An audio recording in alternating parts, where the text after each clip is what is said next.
Nuevamente, mis estimados estudiantes, nos volvemos a encontrar para poder seguir conociendo esto lo que es la evaluación financiera, una herramienta que nos ayuda a tomar decisiones para poder ser auténticos líderes gerenciales. Vamos a ver en esta ocasión un poco sobre los indicadores financieros, un tema que no está de más decirles que los ratios son números o relaciones que nos ayudan a poder ver magnitudes de los estados financieros y poder dar mejores valoraciones. Vamos a comenzar.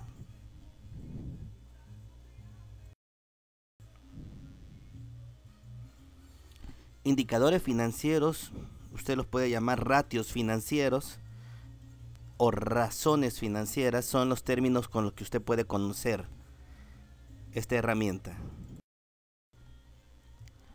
Al hablar sobre los indicadores financieros, estos se pueden llevar a cabo por medio de dos comparaciones.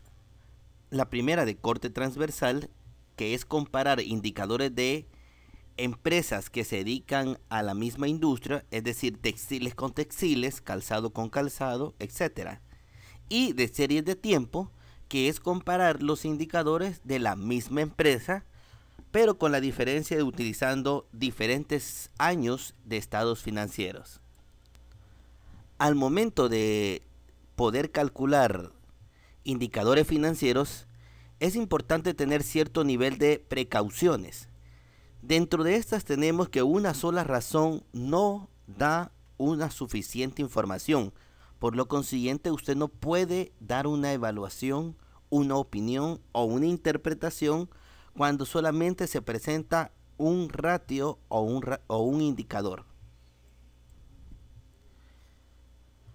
Cuando está aplicando los indicadores en los estados financieros, estos deben compararse con la misma época del año. Es decir, no puede comparar agosto con septiembre, julio con febrero, etcétera, etcétera. Si usted va a comparar estados financieros y va a aplicar ratios mensuales, que sea agosto del 2013 con agosto del 2012. O, en su defecto, debe de comparar años cerrados o periodos contables cerrados, o sea, 2013 con 2012 y así sucesivamente. Otro aspecto que nos ayuda a tener mayor razonabilidad sobre el resultado de nuestros indicadores es utilizar estados financieros auditados. Esto nos ayuda a saber que los estados financieros están libres de errores importantes.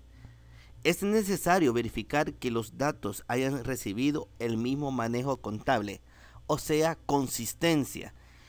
Con el cambio de la normativa, cuando ingresaron las NIF, pymes o NIF completas, en esto tuvo que haber un momento donde se tuvo que hacer homogénea la información contable para poder cumplir este tipo de aspectos para efectos de análisis financiero.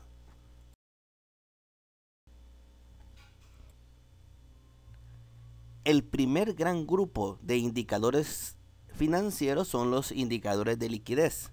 Dentro de estos, los más relevantes son el índice circulante, la prueba ácida y el ratio de tesorería. Es importante que en conjunto estos miden la capacidad de pago que tiene la empresa para cancelar sus deudas a corto plazo. Esto es muy importante destacarlo.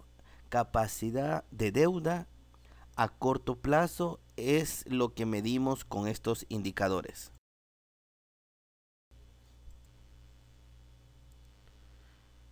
Cuando ya medimos ratios de liquidez, podemos observar los elementos que nos van a ser necesarios para poderlo trabajar.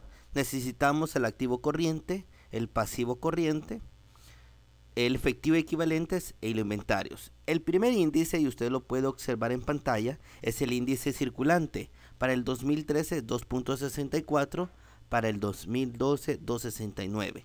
Intentaré explicarlos la forma en que se calculó de forma clara y despacio para que ustedes puedan hacer los cálculos a la par de la interpretación. Veamos, el índice circulante se puede calcular dividiendo el activo corriente entre el pasivo corriente. Repito, van a dividir el activo corriente entre el pasivo corriente y ustedes van a tener el resultado de 2.64 y 2.69 respectivamente para cada año. El siguiente indicador de liquidez es el acid test o prueba ácida. La diferencia que tiene con respecto al índice circulante es que el activo corriente menos los inventarios entre el pasivo corriente. Y esa misma operación hace para los dos periodos y usted obtiene un 1.60 y en el año 2012 1.89. El ratio de tesorería no es nada más tomar el efectivo y equivalente entre el pasivo corriente. Y con esto usted tendrá el 0.50 que usted puede observar en cada uno de los dos periodos. Es importante destacar parámetros bibliográficos o de industria que le dice cuándo está bien ese indicador. Por dar un ejemplo, el índice circulante, el parámetro es $2. En este caso, en el 2013 usted tiene 2.64. Es un factor que supera el parámetro y de lo cual podemos dar validez. La prueba ácida dice la teoría que debería tener un indicador de 1.50. Puede observar que precisamente supera también el 1.50 con 1.60 y 1.89. En el ratio de tesorería no hay un indicador básico, pero sin embargo, si supera el 0.0, quiere decir que si hay un cierto nivel, si supera el 1.1, quiere decir que hay un cierto nivel de liquidez. Esto quiere decir que la empresa en estos puntos 50 solamente con el efectivo equivalente no podría pagar el pasivo corriente. Pero es muy importante, antes de decir si está bien o está mal, hacer las respectivas lecturas y hacer los respectivos interpretaciones. Continuando con los ratios de liquidez, observemos después de ver el conjunto de ratios del 2013, no solamente uno, podemos empezar a hacer ciertos niveles de lectura. Por ejemplo, el índice circulante indica que por cada dólar que se adeuda, tiene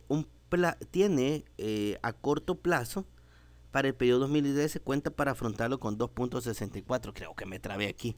Le voy a volver a repetir. El índice circulante indica que por cada dólar que la empresa debe a corto plazo en el periodo 2013 tiene para afrontar 2.64.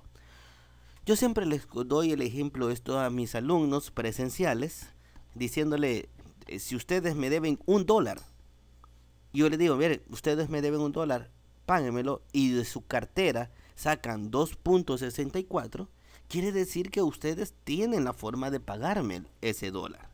Es exactamente la misma lectura que ustedes hacen con este ratio. Una interpretación, ya que tenemos los tres indicadores, es después de evaluar las razones de liquidez, podemos afirmar que la empresa cuenta con la solvencia a corto plazo para el periodo 2013. Es importante que usted lo deje totalmente destacado, ¿verdad?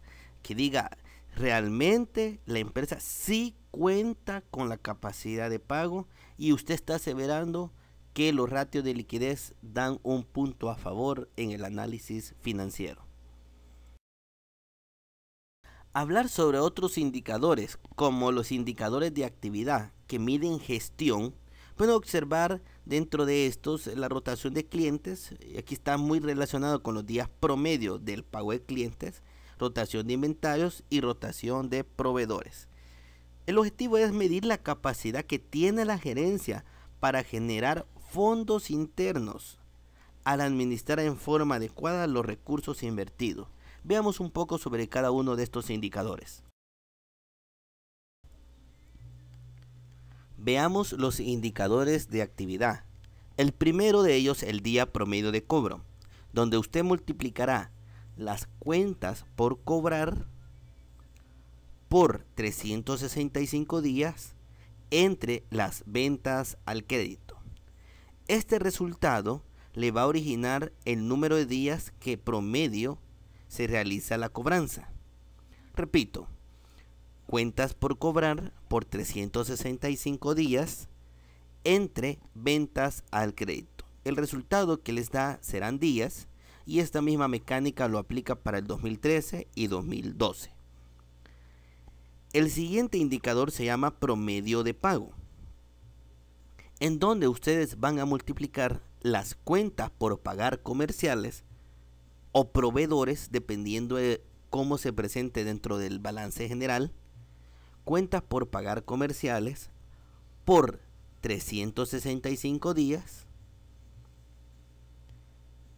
entre las compras al crédito. Cuando carezcamos del término compras al crédito, podríamos sustituirlo con el costo de venta. En este caso, no lo vamos a hacer porque aunque tengamos los dos valores, vamos a hacerlo con las compras del crédito porque hay una especificación más directa para el cálculo. Repito, cuentas por pagar comerciales por 365 días entre las compras al crédito. Así ustedes obtendrán 95 días y 105 para cada respectivo año.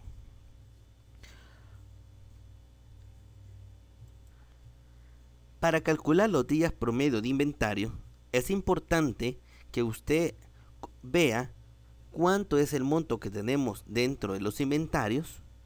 Esta información no la ve en esta cédula, sin embargo, estaba en la cédula de los ratios de liquidez, pero multiplica el valor que tienen inventarios por 365 días dividido entre el costo de venta, que en este caso se llama costo de producción vendida. Le repito la fórmula: inventarios por 365 días entre el costo de producción vendido. Y usted podrá obtener los días promedio de inventario, es decir, los días en los que el inventario se realizan, 73 y 52 respectivamente. Un ratio que no debe de faltar en la gestión de actividades es la rotación de los activos totales, que se obtendrá dividiendo las ventas entre los activos totales. En este caso puede observar que el indicador es 1.28 y 1.37. Como es rotación, le vamos a llamar 1.28 veces.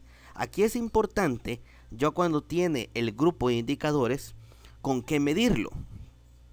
Los días promedio de cobro y los días promedio de pago, su parámetro van a ser las políticas que tenga la empresa de cobro y de pago. En el caso de los días promedio de inventario, el indicador fluctúa muchas veces. A nosotros nos conviene mucho que este indicador se mueva entre menos días posible, ya que este nos está diciendo que las ventas se han agilizado de mayor forma. Y la rotación de los activos es importante porque nos ayuda a ver la eficiencia con la que estamos trabajando con los activos totales. Siguiendo con los parámetros de esta evaluación, al obtener estos indicadores podemos observar una pequeña lectura. La empresa recupera su cartera crediticia en un promedio de 55 días. Realiza sus pagos en un promedio de 95, realizando sus inventarios en un promedio de 73 para el 2013. Pueden observar que en la lectura todavía no estamos definiendo si está correcto o incorrecto cada uno de los indicadores, para lo cual lo complementa una interpretación. Esta interpretación le dice: para el periodo 2013, la empresa ha mejorado la administración de su cuenta por cobrar y cuenta por pagar. Si observa, estamos haciendo una comparación entre dos periodos. Sin embargo, ya estamos aseverando que hay una buena o una mejora en respecto a estos dos indicadores. En relación a la velocidad de los inventarios o la conversión de los inventarios, ha tenido una leve disminución que no afecta sus índices de gestión.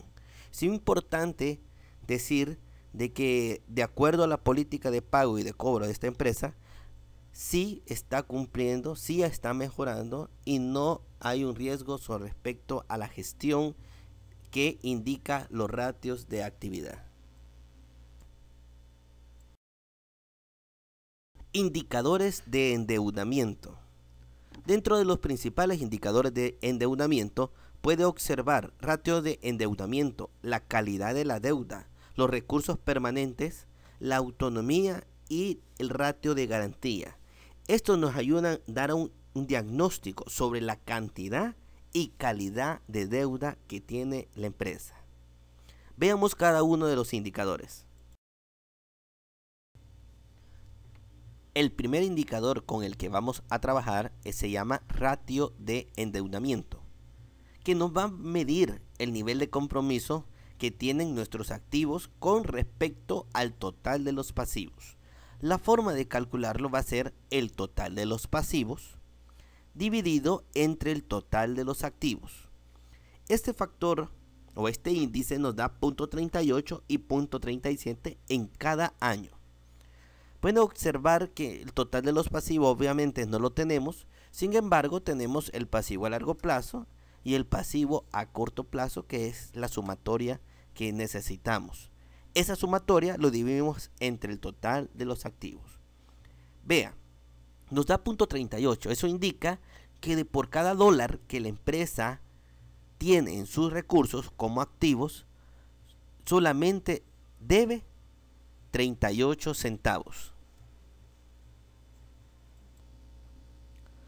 Al evaluar otro ratio de endeudamiento, estamos hablando sobre la calidad de la deuda. Nos interesa saber la representación que tiene básicamente el pasivo a largo plazo. Recuerden que regularmente el pasivo a largo plazo, el pasivo no corriente, mantiene préstamos a largo plazo con una tasa más baja de interés que la relacionada con las cuentas a menor plazo, o sea, las cuentas por pagar con préstamos a corto plazo, que la tasa es más alta. ¿Qué nos interesa en este caso? Tener un equilibrio con respecto a mis pasivos a largo plazo y mi pasivo a corto plazo. En este caso el indicador nos da 0.53 y 0.49 respectivamente cada periodo. ¿Cómo se calcula este ratio? El pasivo a largo plazo lo divide entre el total de los pasivos. Y esta mecánica usted la hace exactamente con cada uno de los indicadores.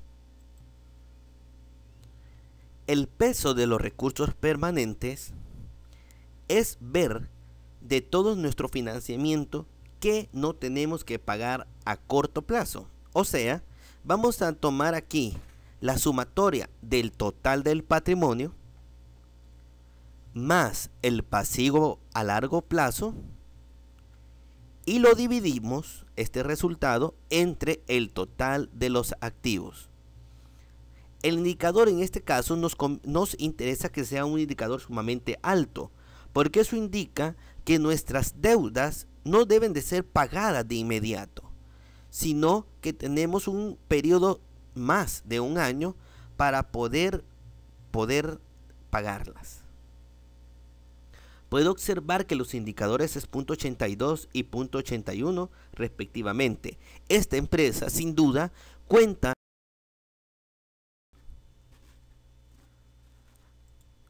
al obtener ya los índices podemos hacer cierto nivel de lecturas. Dentro de los principales ejemplos tenemos, en relación a la calidad de la deuda por cada dólar que se debe, la empresa tiene que pagar a largo plazo 53 centavos para el periodo 2013.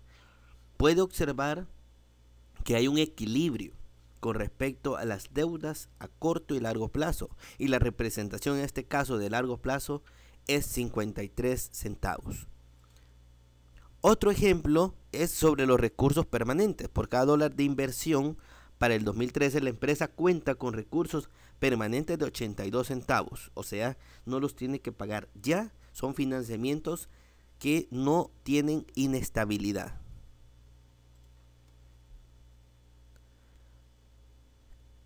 Vea la lectura del ratio de endeudamiento total. Por cada dólar que la empresa posee en sus recursos, solamente tiene comprometido con terceros 38 centavos.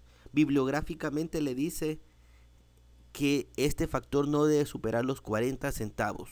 Sin embargo, debe ser un estudio un poco más exhaustivo por cada tipo de empresa.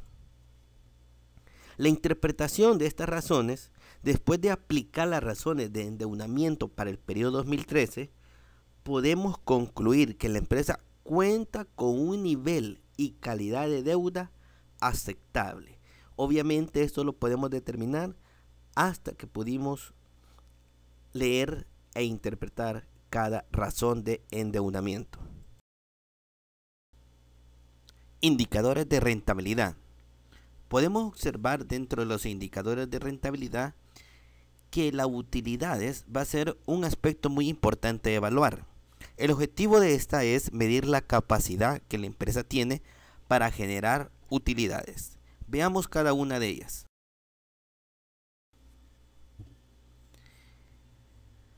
Cuando empieza a trabajar con los indicadores de rentabilidad, es importante tener destacadas las diferentes utilidades que tiene dentro del estado de resultados. La utilidad bruta entre las ventas totales por 100% les da el 26.31, igual forma para el 2012. La utilidad operativa entre las ventas por el 100% da 13.44. Y la utilidad neta entre las ventas totales nos da un 10.50. Es muy parecido a lo que usted observó dentro del análisis vertical, en donde hacemos una medición de la estructura que tiene cada una de las utilidades con relación a las ventas. Cuando habla sobre el rendimiento sobre el patrimonio, usted utiliza en este caso la utilidad neta. Tiene dos formas: la utilidad neta entre el capital social, solamente el patrimonio de los accionistas, o la utilidad neta entre el total de patrimonio. Para el efecto de nuestro análisis y evaluación, vamos a utilizar el total del patrimonio. El rendimiento sobre los activos, nuevamente usted va a utilizar la utilidad neta entre el total de los activos, y con esto va a obtener el 13.45 y el 11.13. Dentro de las principales lecturas de estos indicadores podemos observar por lo menos de la rentabilidad bruta. Por cada dólar que la empresa vende tiene una utilidad después de restar sus costos de 26 centavos.